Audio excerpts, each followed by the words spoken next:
नमस्कार दर्शको, मी आहे खुशी आणि तुम्ही पाहतात नागपूर समय मराठी बुलेटिन। आजच्या विशेष अंकात आपण घेऊन येणार आहोत देश विदेशातील, राज्यातील आणि आपल्या परिसरातील सर्व महत्त्वाच्या घडामोडींचा आढावा। राजकारण, समाज, आरोग्य, संस्कृती, मनोरंजन आणि अनेक महत्त्वाच्या क्षेत्रातील ताज्या आणि ठळक बातम्या तुमच्या समोर मांडणार आहोत। तर मग वेळ न घालवता चला सुरू करूया आजच्या महत्त्वाच्या बातम्यांसोबत।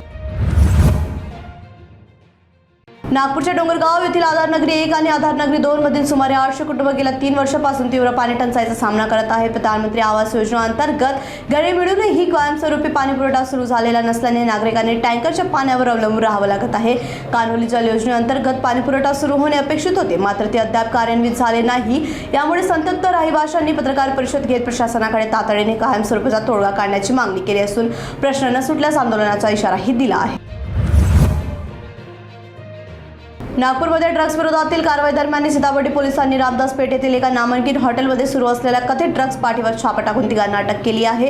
आरोपींकडून 1.640 ग्रॅम एमजी पावडर जप्त करण्यात आली असून त्यांनी सुमारे 2.5 ग्रॅम एमजी खरेदी केल्याची माहिती तपासात समोर आली आहे। तिघांच्या रक्ताचे नमुने फॉरेन्सिक तपासणीसाठी पाठवण्यात आले असून न्यायालयाने त्यांना 3 दिवसाची पोलीस कोठडी पण सुनावली आहे। आता पोलीस संपूर्ण ड्रग्ज नेटवर्क आणि पुरवठा साखळीचा तपास करत आहे। मुंबईलगतच्या विरारमधील अर्नाळा समुद्री किनारे घडलेल्या दुर्दैवी घटना समुद्रात आंघोळीसाठी उतरलेल्या 2 अल्पवयीन मुलांचा बुडून मृत्यू झाला आहे, तर एका मुलाला वेळेत सुखरूप बाहेर काढण्यात यश आले आहे। 10 ते 14 वर्ष वयोगटातील 4 मुले फिरण्यासाठी समुद्रकिनाऱ्याने आली होती।